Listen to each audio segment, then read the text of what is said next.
Yang saya hormati lagi saya muliakan tuan-tuan imam, tuan-tuan Bilal, tuan-tuan guru, ustaz-ustaz, ustazah-ustazah, hadirin hadirat muslimin muslimat yang dikasihi sekalian. Alhamdulillah, kita bersyukur kepada Allah SWT kerana pada pagi ini dapat kita bertemu lagi untuk menyambung tadabbur kita menerusi surah Abasa, surah yang ke-80.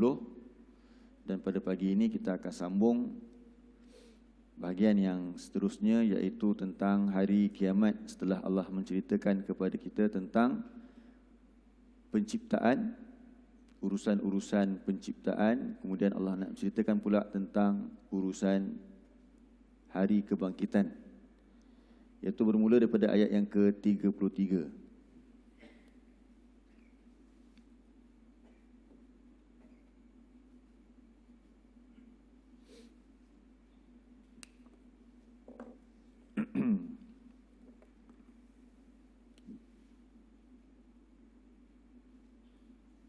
Baik, kita baca dulu sama-sama. A'udzu billahi minasyaitonir rajim. Fa idza ja'atis sakhah.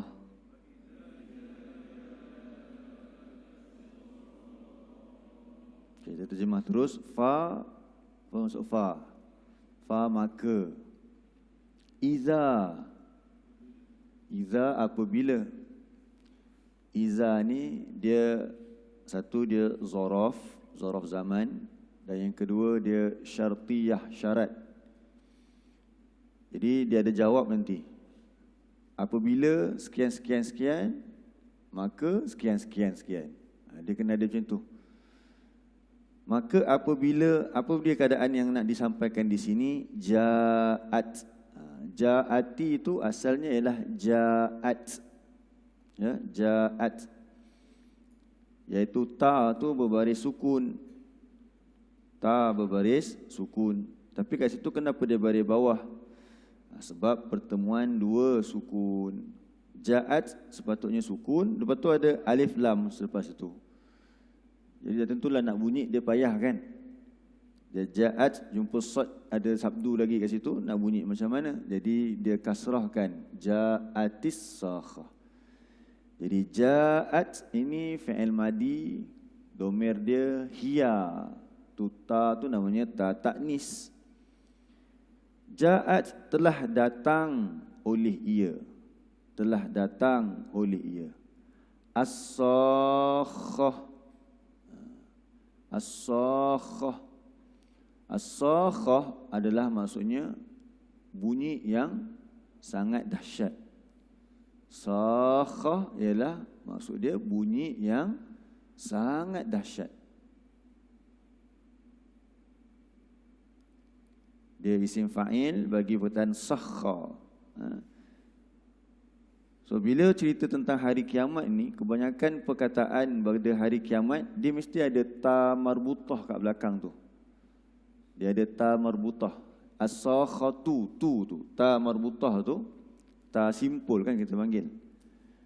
Satu, ta marbutah ni fungsi dia untuk menunjukkan muannas, feminin. Kebiasaannya nama perempuan dia ada ta marbutah kat belakang. Aisyatu, Khadijatu. Tapi sakhah kat sini, ta marbutah kat sini, fungsi dia adalah untuk menunjukkan bersangatan. Mubalaghah dipanggil. Ta marbutah tu dia ada fungsi lain selain dia ada sebagai muannas, dia berfungsi sebagai mubalaghah. Sebab tu nama-nama hari kiamat semua ada ta marbutah kat belakang.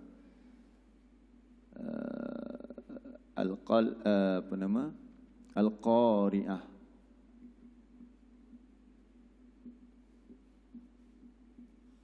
Lagi apa dia lagi? Al-Waqi'ah.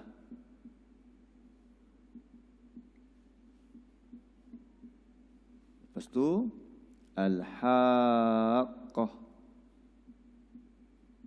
dan lain-lain. Jadi ta kat situ nak menunjukkan apa dia tadi sebut? Mubalaghah. Mubalaghah ni apa? Hyperbola.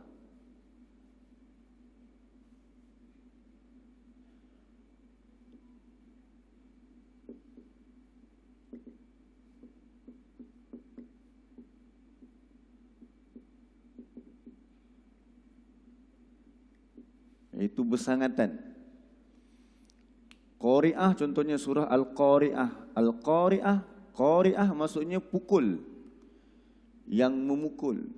Jadi bila kata ada mubalaghah, kita boleh tambah terjemahan dia yang amat dahsyat. Yang kita boleh tambahlah antara cara nak menambah, kalau kita kata hyperbola untuk hari kiamat, kita boleh tambah yang amat dahsyat. Kalau orang yang memukul, Al-Qari'un. Kalau perempuan, Al-Qari'ah. Tapi kat sini nak cerita tentang apa? Hyperbola. Jadi yang memukul sangat dahsyat. Itu maksud dia. Al-Qari'ah. Jadi hari ini Allah kata apabila datang As-Sakhah. Jadi nak bagi tahu apa dia? Datangnya bunyi yang sangat dahsyat. Jadi bunyi tersebut, Sakhah tu ialah bunyi yang boleh memekakkan. Jadi apa maksud suara yang memekakkan ini? Suara yang sangat kuat sampai boleh memekakkan. Dahsyatlah. Itulah dia bunyi apa? Sangkakala. Bunyi sangkakala. Jadi itu tanda berlakunya hari kiamat apabila datangnya bunyi yang sangat memekakkan. As-sakhatu sebagai fa'il kepada ja'at.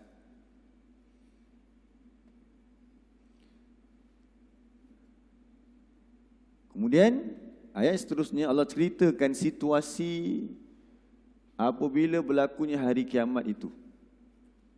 Macam mana gambaran berlakunya ketika bunyi yang suaranya sangat memekakkan itu datang. Baik, ayat 34 kita baca sama-sama. Yauma yafirrul mar'u min akhihi.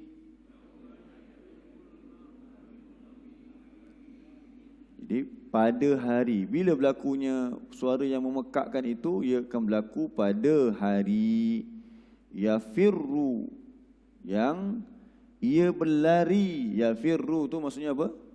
Berlari. Al-mar'u, siapa berlari? Seseorang. Min akhihi, dia lari daripada akhihi, saudaranya. Saudara tu maksudnya apa? Adik-beradik. Akhi, saudara. Kita ada dua jenis saudara. Sebab apa kita kata satu saudara adik-beradik, ini saudara saya, maksud adik-beradik saya. Lepas tu kita antara kita pun kita kata kita ni saudara juga. Muslim, sebab perkataan akhun atau ikhwah ni, saudara ni sebenarnya maksud dia ialah orang yang memiliki persamaan dengan kita. Itu maksud saudara. Penggunaan saudara tu maksudnya apa dia? Orang yang memiliki persamaan dengan kita. Itu maksud saudara. Jadi apa persamaan kita dengan adik kita? Sama mak, atau sama ayah, atau sama kedua-duanya? Sama mak dan sama ayah. Jadi dipanggil sebagai saudara. Kemudian apa persamaan kita? Sama agama. Sama agama. Jadi disebabkan kita sama agama, kita juga disebut sebagai ikhwah, bersaudara. Sebab tu dalam Quran ada Allah sebut dia tu saudara syaitan. Maksudnya apa kalau begitu? Dia ada persamaan dengan syaitan. Jadi itu satu bentuk celaan yang buruk. Celaan dah tentulah buruk kan. Satu bentuk celaan. Surah 17 Allah sebut tentang ada manusia tu dia bersaudara dengan siapa? Dengan syaitan. Jadi pada hari itu seseorang berlari daripada saudaranya. Tapi saudara kat sini maksudnya ialah adik-beradik dia. Adik-beradik dia. Lagi dia lari daripada siapa? Wa ummihi. Kita baca dulu. Wa ummihi wa abihi wa sahibatihi wa bani. Jadi dia lari lagi daripada siapa? Ummi, emak baginya.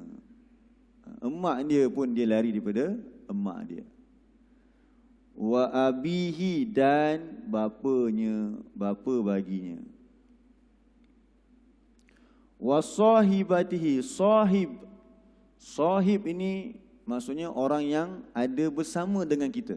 Sahib itu ialah orang yang bersama. Sebab itu kita sebut lil musahabah, contohnya ba lil musahabah. Huruf ba dalam Quran, ba bi itu bi, ba dari bawah macam bismillah, a'udzubillah, contohnya kan bi. Bi itu ada kadang-kadang maksudnya dengan. Dengan tu dengan bersama. Jadi sahib itu ialah orang yang bersama dengan kita selalu. Jadi ashabul jannah, ashab, perkataan sahib juga. Kita selalu dengar ashabun nar, jamak kepada sahib. Sahib ini jamak dia adalah ashab.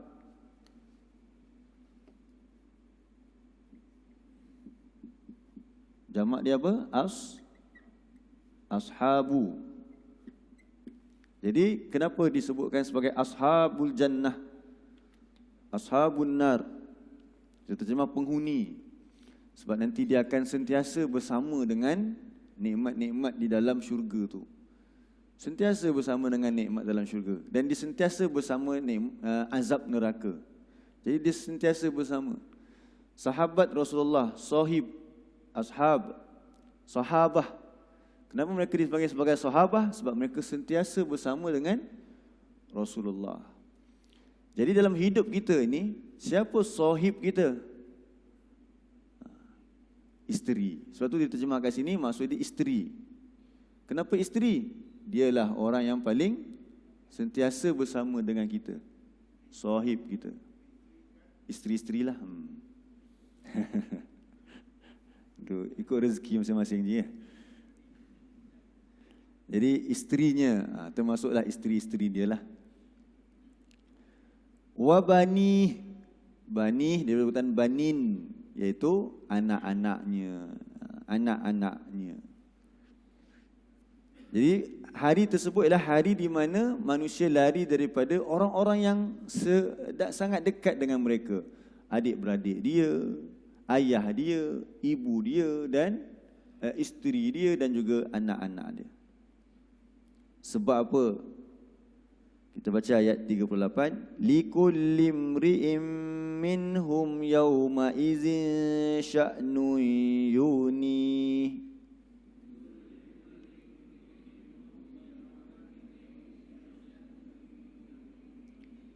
Likulli imri'in. Sebab apa? Bagi kulli, setiap. Imri'in, tadi al-mar'u, imri'in, maksud dia apa? Imri'in, bagi setiap atau bagi tiap-tiap orang itu. Minhum, daripada mereka. Yauma idzin, pada hari itu. Sya'nun, sya'nun tu maksudnya urusan besar. Yunihi, urusan besar itu yunihi, ia menyibukkan akannya. Jadi pada hari tersebut, setiap daripada kita ini ada urusan yang sangat besar yang masing-masing kena uruskan diri masing-masing. Dalam hadis, Rasulullah cerita kepada Aisyah, pada hari kiamat nanti kita akan dibangkitkan dalam keadaan tidak berpakaian, tidak berselipar, tidak berkasut lah, dan dalam keadaan tidak berkhatan. Macam baru lahir dulu, keluar dalam keadaan tidak berpakaian, tidak berkasut dan tidak berkhatan. Aisyah tanya, sebab seorang perempuan, dia malu. Dia tanya, habis itu macam mana nanti orang nampak kita punya aurat? Nabi kata pada hari tersebut orang tak sempat dah nak tengok. Sebab apa? Sebab inilah, masing-masing ada urusan yang sangat besar. Sampai benda yang, kalau dari segi akalnya, benda tersebut di dunia itu satu yang manusia akan tertarik. Tapi di sana ketika berlakunya huru-hara tersebut, dah tak ada dah hal-hal tersebut. Tak ada kerana apa? Likulli imri'in minhum yauma idzin sya'nun yuni. Okey, jadi ini dia punya keadaan dia. Apa yang jadi? Ini dia punya jawab dia. Ayat 38. Wujuhun yawma izim musfirah.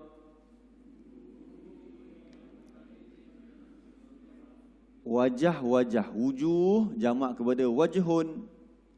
Jadi wajah-wajah, jamak tu apa jamak? Banyak kan, plural. Jadi wajah-wajah yauma idzin, pada hari itu. Hari apa? Hari datangnya bunyi yang sangat kuat itu. Musfirah, musfirah, yang berseri-seri. Musfirah maksudnya apa? Yang berseri-seri. Dhahikatum mustabshirah. Jadi wajah tersebut satu berseri-seri, yang kedua dhahikah, tertawa. Dhahikah tu maksudnya apa dia?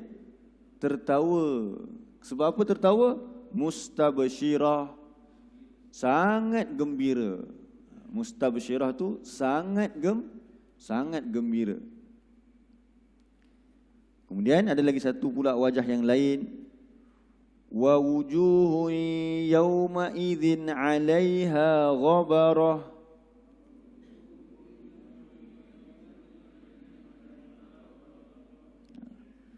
Pada hari itu, wa wujuhun, dan wajah-wajah yang lain pula maksudnya. Jadi wujuhun dan wajah-wajah yang lain, yauma idzin, pada hari itu, 'alaiha ghabarah, di atasnya ghabarah, ada apa dia? Debu. Ghabarah tu debu. Sebab tu bila kita tayamum, kita pakai ghabarah ni. Tak pakai tanah tu yang berdebu kan, ghabarah. Tarhaquha qatarah. Jadi tarhaku yang meliputi atau menutupi akan wajahnya qatarah, oleh kesuraman, ataupun qatarah ni kegelapan. Jadi wajahnya ditutupi dengan kegelapan, menjadi gelap.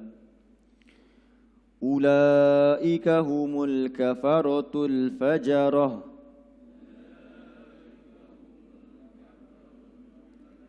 Jadi siapa yang pada hari tersebut wajah mereka menjadi suram, gelap? Ulaika, mereka itu, hum, merekalah, al-kafarah, orang yang ingkar, orang-orang yang ingkar, wal fajarah, lagi yang sangat derhaka. Okey, jadi itu terjemahan bagi ayat yang ke-33 sampai 42. Jadi setelah Allah menceritakan kepada kita daripada ayat yang ke-18 sehingga ayat yang ke-23, kemudian disambung pula dengan 24 sehingga 32 tu, dua urusan berkaitan dengan kejadian penciptaan, iaitu apa dia? Kejadian manusia ni. Allah cerita dulu bagaimana manusia itu diciptakan, dan kemudian manusia itu keluar daripada jalan yang Allah mudahkan. Jadi manusia diciptakan bagaimana? Daripada setitis air mani tu, min nutfatin, boleh kita baca begitu ayat 19 tu. Min ayyi syai'in khalaqah, dari apakah manusia itu diciptakan? Min nutfatin khalaqahu, daripada setitis mani yang Allah ciptakannya, faqaddarah, lalu Allah tentukan takdirnya. Summas sabila yassarah, kemudian dia keluar dari jalan. Kemudian akan jalan dia permudahkan akannya. Jadi Allah keluarkan manusia daripada jalan. Jadi masuk jalan kat sini, satu maksudnya apa? Rahim ibu kita lah. Bila sampai umurnya yang sesuai, sampai ketetapannya, nanti baby boleh keluar dengan mudah daripada mana? Rahim ibunya, dan keluar daripada tempat yang sepatutnya itu. Jadi bukankah itu sama dengan tumbuh-tumbuhan? Sama juga. Allah cerita tentang tumbuh-tumbuhan itu. Tengok ayat yang ke-25. Anna sababnal ma'a sabba, kami curahkan air dengan selebat-lebatnya. Jadi macam manusia tadi daripada air juga. Tumbuhan juga daripada Air. Manusia pancarkan air, hujan Allah curahkan air. Kemudian bila dah jadi air tu, dia keluar daripada apa? Belahan kan, syaqaq kena keluar. Sama dengan manusia tadi, dia keluar juga. Sama ada perut ataupun mungkin keluar daripada kemaluan ibunya. Sama tumbuh-tumbuhan dia akan keluar juga tempat belahan, syaqaq kenal arda syaqqa. Lepas tu bila keluar, keluarlah pelbagai tumbuh-tumbuhan. Ada yang hijau, ada yang merah. Ada yang buahnya luar hijau dalamnya merah, ada yang luarnya hijau dalamnya kuning.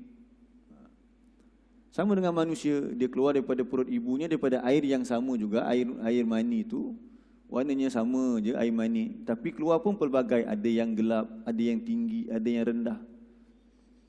Jadi benda ni manusia dapat faham sangat-sangat. Yang semua ini bukan jadi dengan sendiri. Manusia akui perkara ini. Cuma bila cerita tentang hari kiamat, cerita sekali lagi benda yang sama. Nanti di akhirat, nanti Nabi kata apa dia? Allah turunkan hujan pula ke bumi. Kemudian manusia keluar daripada kubur. Tapi yang tu tiba-tiba manusia tak mau terima. Bukankah apa yang kamu lalui dalam kehidupan kamu tu juga, kamu dalam perut ibu kamu pancarkan air mani, kemudian menjadi manusia, diberi rezeki dalamnya, kamu keluar. Sama juga dengan tumbuh-tumbuhan yang kamu tanam benih tersebut, Allah turunkan hujan. Benih tu kalau Allah tak nak jadikan dia terbelah, apa jadi lama-lama? Kalau kita duduk dalam tanah, apa jadi nanti? Hancur kan? Tapi setiap kali kita letak benih dalam tanah, dia keluar. Kita pun tak tahu, padahal dia urusan dalam tanah. Cuba yang kita tanam je, tak menghasilkan apa-apa. Ulat datang makan, tanam ulat datang makan. Macam mana kita nak hidup ni? Jadi nak beritahu apa dia? Semua manusia ni diciptakan. Makhluk makanan kita diciptakan. Nanti di akhirat nanti kita akan diciptakan balik, dibangkitkan balik. Kenapa kamu tak mau terima fakta ini? Bukan tak mau terima, tapi sombong. Ya, manusia ni sebenarnya diakui. Cuba kita tengok dalam surah 27 ayat 14.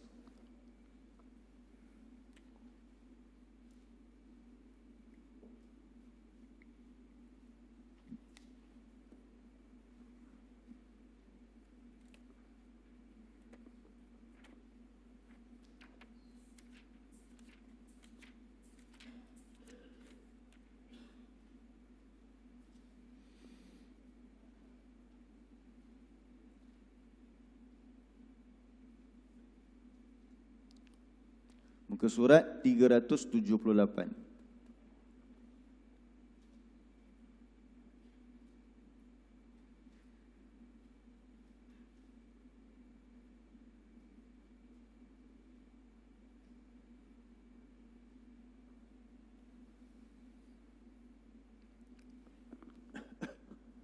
Muka surat 378.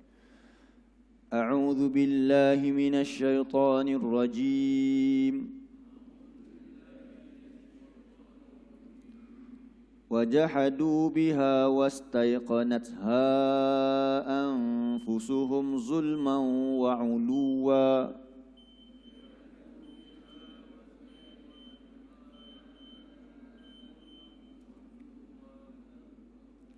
Fanzur kaifa kana akibatul mufsidin.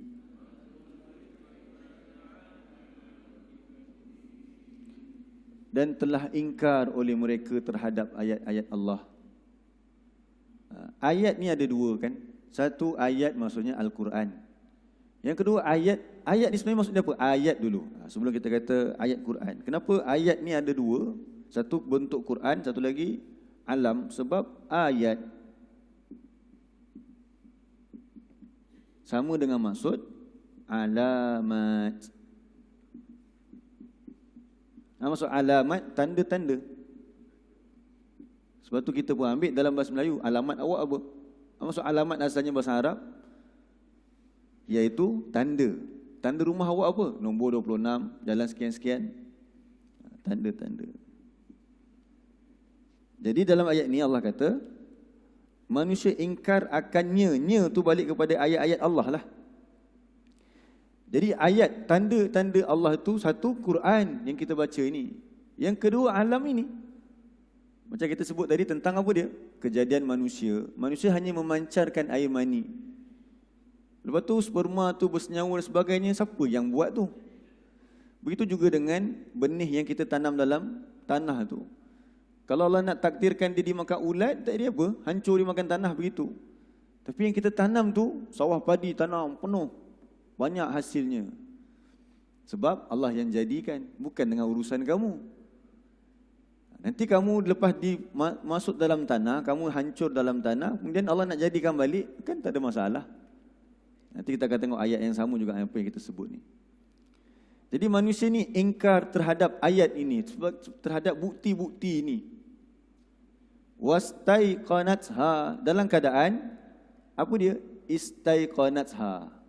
Apa dia? Ia yakin. Padahal dia betul-betul yakin akannya oleh diri-diri mereka. Jadi padahal mereka yakin. Kenapa jadi begitu? Sebab mereka zulman, kerana mereka itu zalim wa uluwan, dan sombong. Itu je sebenarnya. Manusia bukan tak terima tentang hari kiamat. Manusia bukan tak nak bersedia tentang hari kiamat. Dia tahu. Kita lah, tengok diri kita dulu sebelum kita kata dekat orang lain. Tengok orang pergi konsert lah, apalah. Memang itu satu benda yang kita takut. Tapi kita pun sama. Kenapa kita kena ingkar kepada Allah? Bukan tak tahu. Tapi kita ni zalim terhadap diri kita. Dan kita ni sombong kepada Tuhan yang menciptakan ini. Kita selamba je buat dosa depan dia. Itu sedap sebenarnya. Fanzur, maka perhatikanlah, tunggulah bagaimana keadaan akibat orang-orang yang melakukan kerosakan ini. Jadi telah jelas kepada kita tentang tanda-tanda kebesaran Allah. Dua sudut. Pertama Allah sebut dalam surah Abasa ini, kejadian kita. Yang kedua, makanan kita itu, tumbuh-tumbuhan. Ia samalah seperti dalam surah 56. Ayat yang ke-58. 56 ayat 58.